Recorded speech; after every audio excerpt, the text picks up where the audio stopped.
दोस्तों तब क्या हुआ जब एक गांव में एक लड़की को चट्टान से गिरते समय बचाने आई नागिन। नागिन के पीछे का राज सुन लोगों के होश उड़ गए। दोस्तों इस घटना को सुनाने से पहले जो भी महादेव के सच्चे भक्त हैं कमेंट बॉक्स में पूरी श्रद्धा से सच्चे मन से ज़रूर लिखें, हर हर महादेव। दोस्तों कर्नाटक के शिमोगा गांव में आरती नाम की एक सुंदर लड़की अपनी सौतेली माँ और दो जुड़वा सौतेली बहनों के साथ रहती थी। आरती को जन्म देने के कुछ मिनट बाद ही उसकी माँ गुजर गई थी। जब आरती 7 साल की हुई तो उसके पिता गुजर गए। ऐसे में उसे अपने माँ बाप का प्यार कभी मिला ही नहीं। आरती बहुत शांत स्वभाव की थी और हर किसी की मदद को तैयार रहती थी, परंतु आरती की सौतेली माँ और उसके जुड़वा सौतेली बहनें आरती को बहुत परेशान किया करती थी। घर का सारा काम आरती से ही करवाते थे। उसे एक नौकरानी के रूप में रखा जाता था। कभी कभी तो आरती की माँ उसे खाना भी नहीं दिया करती थी, जिसकी वजह से ना जाने उसे कितनी ही रातें भूखे पेट सोकर गुजारनी पड़ी होंगी। लेकिन फिर भी आरती ने कभी भी अपनी सौतेली माँ को इस बात की शिकायत नहीं की।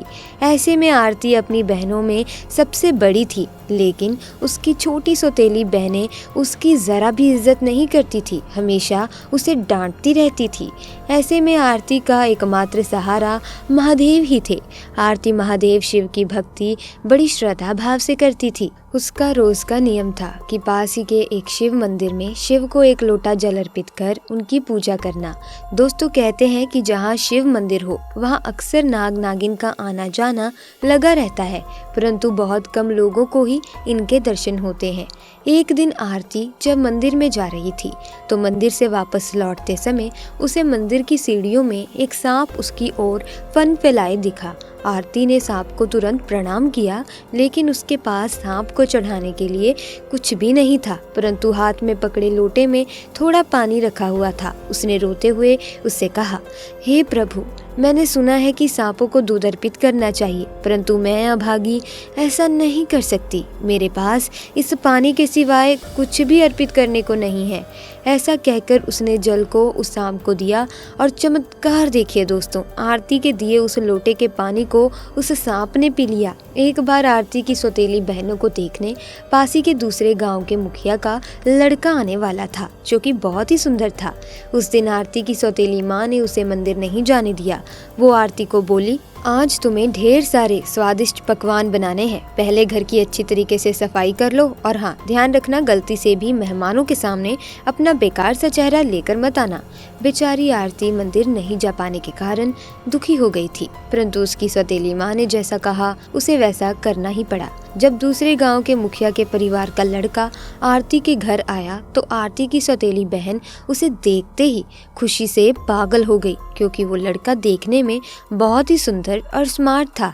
आरती की सौतेली माँ ने मेहमानों की खातिरदारी करी, परंतु आरती को रसोई घर में ही बंद करके रख दिया।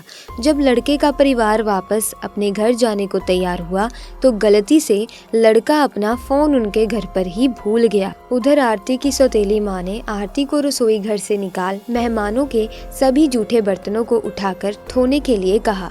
जैसे ही उस कमरे में वो पहुंची तभी वो लड़का अपना मोबाइल को तलाशता हुआ वापस उस घर में आ गया और उसने आरती को देख लिया।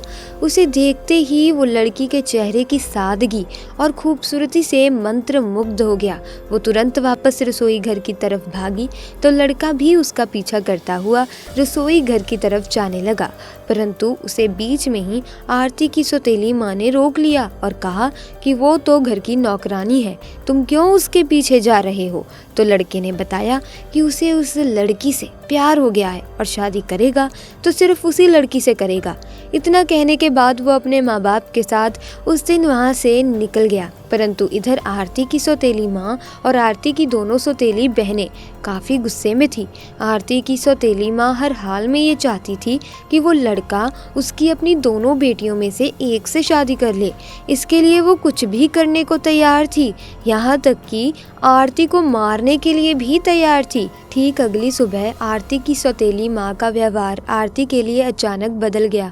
उस दिन वो आरती को बुलाकर बोली, तुम घर का कितना काम करती हो, एक दिन भी तुम्हें आराम नहीं, तो आज मैंने सोचा है कि तुम्हें कहीं घुमाने ले चलती हूँ। जल्दी से नाश्ता बनाओ और फिर हम सब घूमने चलेंगे।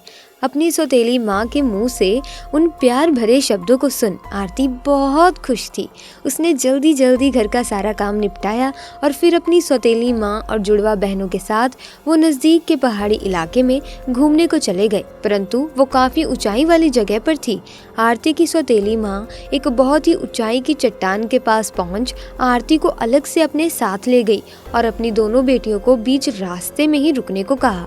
ऐसी चट्टान जहां से ठीक नीचे बहुत गहरी खाई थी। वहां आरती को ले जाकर आरती की सौतेली माँ ने अचानक पीछे से आरती को धक्का दे दिया और अपनी बेटियों के पास जाकर रोने का नाटक करते हुए बोली कि तुम्हारी बहन आरती अब नहीं रही, पता नहीं कैसे वो चट्टान से फिसलकर खाई में गिर गई।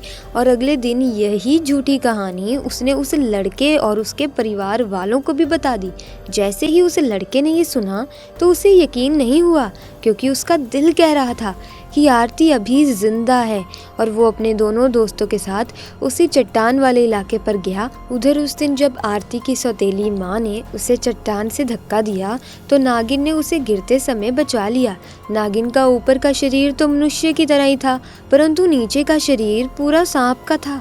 आरती को बचाने के बाद वो पूरी तरीके से सांप बन गई। तभी आरती को याद आया कि ये तो वही सांप है ना जिसे उस दिन आरती ने मंदिरों की सीढ़ियों में दूध की जगह पानी पिलाया था। आरती को बचाकर कुछ देर बाद वो सांप वहां से चला गया। आरती अपनी सौतेली माँ की हरकतों से बहुत दुखी हो गई थी और अब उसके पास जाने के लिए कोई ठिकाना भी नहीं था। तभी एक बुढ़िया आरती के पास आई और बोली, बेटा रात होने वाली है, तुम्हारे जंगल में इस तरह से रहना ठीक नहीं है, चलो आज रात मेरी कुटिया में गुजार लो। और उसे अपने साथ ले गई। आरती के पैरों पर बहुत चोट लगी थी और उस बुढ़िया ने आरती की चोट पर दवा लगाई और उसे खाने को खाना दिया और फिर उसे सुला दिया। अगले दिन जब आरती उस बुढ़िया के साथ जंगल में लकड़ी बिनने के लिए निकली तो तभी उसको ढूंढता हुआ गांव के मुखिया का वही लड़का अचानक उसके पास आ पहुंचा। आरती को देखते ही उसकी खुशी का ठिकाना नहीं रहा, उसकी आंखों में खुशी के आंसू झलक रहे थे। वो लड़का आरती से बोला, भगवान का लाख लाख शुक्र है कि तुम जिंदा हो। अब मैं अपनी आंखों से तुम्हें कभी उज्जवल नहीं होने दूंगा। मैं तुमसे प्यार करता हूँ और शादी करना चाहता हूँ, तुम चलो मेरे साथ। उधर आरती ने भी हाँ कर दी, परंतु तभी आरती को याद आया कि वो उस बुढ़िया के साथ थी। परंतु जब उसने पीछे बुढ़िया को देखना चाहा तो वहाँ तो कोई भी नहीं था। आरती जब उस लड़के के साथ उस बुढ़िया की झोपड़ी के पास गई तो झोपड़ी भी वहाँ नहीं थी। आरती समझ गई कि ये जरूर वही थी जिसने उसे चट्टान से गिरने से बचाया था और फिर उसे बुढ़िया बनकर उस झोपड़ी में शरण दी। उसने दिल से उस नागिन को धन्यवाद दिया और उस लड़के के साथ उसकी शादी हो गई और आरती ने एक हंसता खेलता अपना खुद का परिवार बना लिया। दोस्तों, इसी के साथ आपको ये घटना कैसी लगी, अपनी राय हमें कमेंट सेक्शन में देना ना भूलें। साथ ही वीडियो को लाइक करें, चैनल को सब्सक्राइब करके बेल आइकन को प्रेस कर दें ताकि नए वीडियोस की अपडेट आपको मिलती रहे। साथ ही वीडियो को शेयर भी कर दें। दोस्तों, अगर आप भी महादेव के सच्चे भक्त हैं तो कमेंट्स में ज़रूर लिखें हर हर महादेव। आपका बहुत बहुत धन्यवाद।